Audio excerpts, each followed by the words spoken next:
ఓం శ్రీమాత్రే నమ. ఓం శ్రీ గురుభ్యో నమ. హరి ఓం. అందరికీ నమస్తే. అందరూ కూడా అమ్మవారి అనుగ్రహంతో అందరము బాగుండాలని మనసారి అమ్మవారిని ప్రార్థిస్తూ ఉన్నాను. ఈ రోజున సౌందర్య లహరిలోని 22వ శ్లోకం గురించి అయితే మనము విందాము. ఈ 22వ శ్లోకంతో కనుక పారణ చేస్తే ఎటువంటి ఫలితములు ఉంటాయి, పారణ చేసిన తర్వాత అమ్మవారికి మనం ఏ నైవేద్యం పెట్టాలి అనేటువంటి విషయాలన్నీ కూడా మనం ఈ రోజున అయితే విందాము. ఈ శ్లోకంతో కనుక మనం పారణ చేసినట్లయితే ఎటువంటి ఫలితం ఉంటుందంటే సర్వాభిష్ట సకలేశ్వర్య సామ్రాజ్య ప్రాప్తి కలుగుతుందని చెప్తూ ఉన్నారు. తర్వాత ఎన్ని రోజులు పారణ చేయాలి అంటే 45 రోజుల పాటు పారణ చేయాలి. రోజుకి 1000 సార్లు చొప్పున పారణ అయితే జపం అయితే మనం చేయవలసి అయితే ఉంటుందన్నమాట. పారణ చేసిన అమ్మవారికి నైవేద్యము తేనె, పెరుగు, పాల పాయసము, చిత్రాన్నము, త్రిమధురం అనగా బెల్లము, అరటిపండు, కొబ్బరి కలిపిన తయారు చేసిన మిశ్రమం అన్నమాట, ద్రవ్యము. దీనినే మనం త్రిమధురం అంటాము. ఈ విధంగా పారణ చేసిన తర్వాత అమ్మవారికి నైవేద్యం అయితే పెట్టవలసి అయితే ఉంటుందన్నమాట. ఈ విధంగా మనము 22వ శ్లోకానికి ఏ నైవేద్యం పెట్టాలి, ఎన్ని రోజులు పారణ చేయాలి అనేది అయితే విన్నాం కదా. అయితే ఇప్పుడు ఈ శ్లోకం గురించి తాత్పర్యం, వివరణ, టీకా గురించి ఆదిశంకరాచార్యుల వారి ఈ శ్లోకంలో ఏం చెప్తూ ఉన్నారు అనేటువంటి విషయాలన్నీ కూడా ఈ రోజునైతే మనము విందాము. ఓం శ్రీమాత్రే నమః.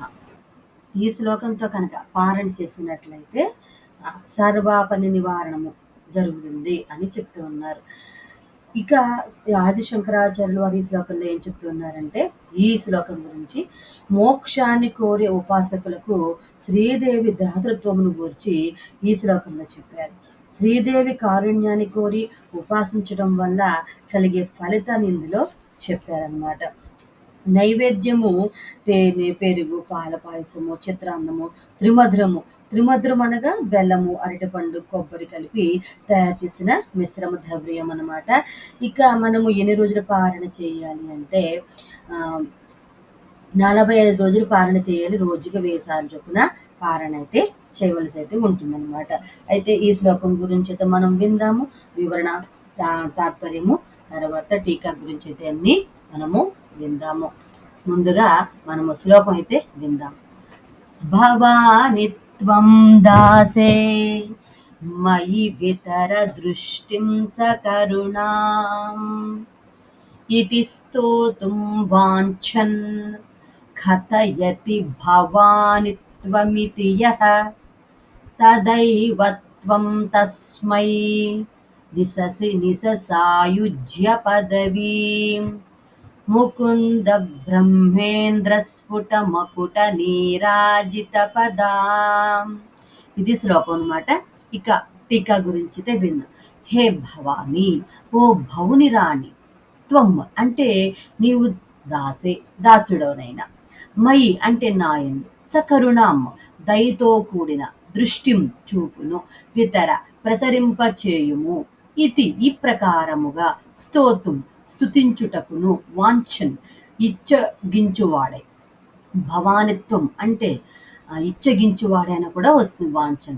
తర్వాత ఇతి భవానిత్వం అని, కథయతి పలుకును, తస్మై ఆ విధంగా ఉచ్చరించువానికి, త్వం నీవు, తదైవ ఆ విధంగా ఉచ్చరించుట పూర్తి కాక మునిపే, ముకుంద విష్ణువు, బ్రహ్మదేవుడు, ఇంద్ర అంటే దేవేంద్రుడు అను వారి యొక్క స్ఫుట మకుట స్పష్టంగా కనబడు కాంతివంత కిరణముల చేత నీరాజిత హారతి ఇవ్వబడిన పదం అడుగులు కల నిజ సాయుధ్య పదవీం నీతోడి తాదాత్మ్యమును దిశతి ఇచ్చదవు అని టీకాను చెప్తూ ఉన్నారు. తర్వాత తాత్పర్యం అయితే విన్నా.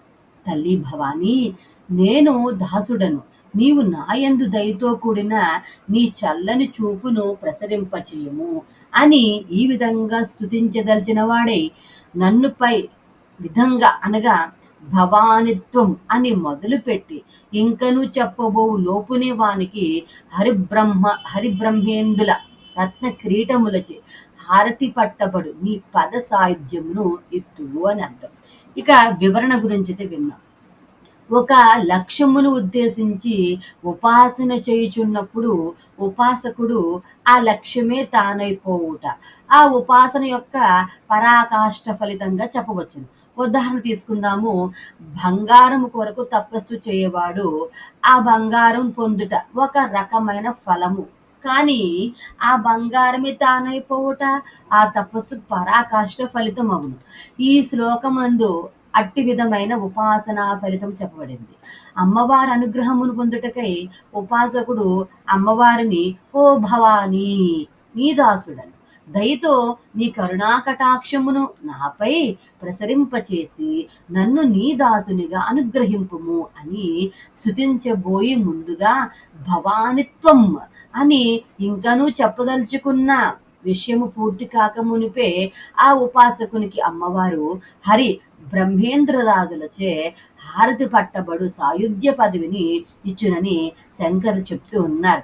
ఇందు ఒక విశేషం కలదు. అదేంటంటే భవానిత్వం అని ఉపాసకుడు స్తుతిని ప్రారంభించినప్పుడు భవానిత్వం అను పదములకు ఓ భవాని నీవు అని స్తుతికి ప్రారంభంలో చేయు సంబోధనను తెలుపును.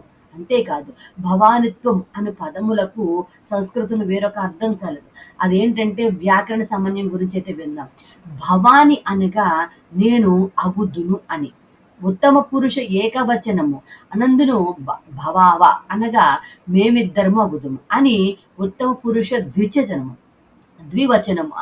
నందును భవామ అనగా మేము అందరము అగుదుము అని సంస్కృతంలో చెప్పవలసి ఉంటుంది. కాబట్టి ప్రస్తుత శ్లోకంలో భవానిత్వం అను పదమునకు నేను నీవు అగుదును గహక అని అర్థము వచ్చును.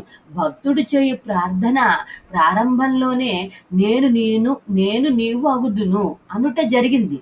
అనగా ఇది సాయుధ్యం అనగా తాదాత్మ్యమును తెలియచేయు పద ప్రయోగము అను తన భక్తుడు తనను అమ్మవారు ఏదో కోరిక తీరుటకు అనుగ్రహించాల్సిందిగా ప్రార్థించగా తనతో సమానమైన సాయుధ్య స్థితిని ప్రసాదించు జగజ్జనని కరుణ ఎంతటిదని చెప్పవలను.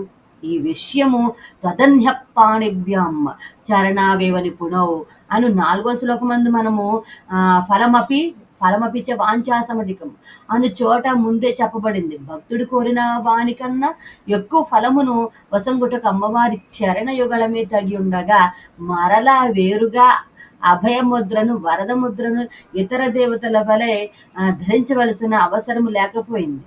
మనము 4వ శ్లోకంలో చెప్పుకున్న ఆవిడ ఈ ముద్రలు ఇవ్వదని అని 4వ శ్లోకంలో మనం విన్నాం. ఈ విధంగా మనము 22వ శ్లోకం గురించి అయితే మనం విన్నాం కదా. తర్వాత 23వ శ్లోకం గురించి అయితే మనం విందాము.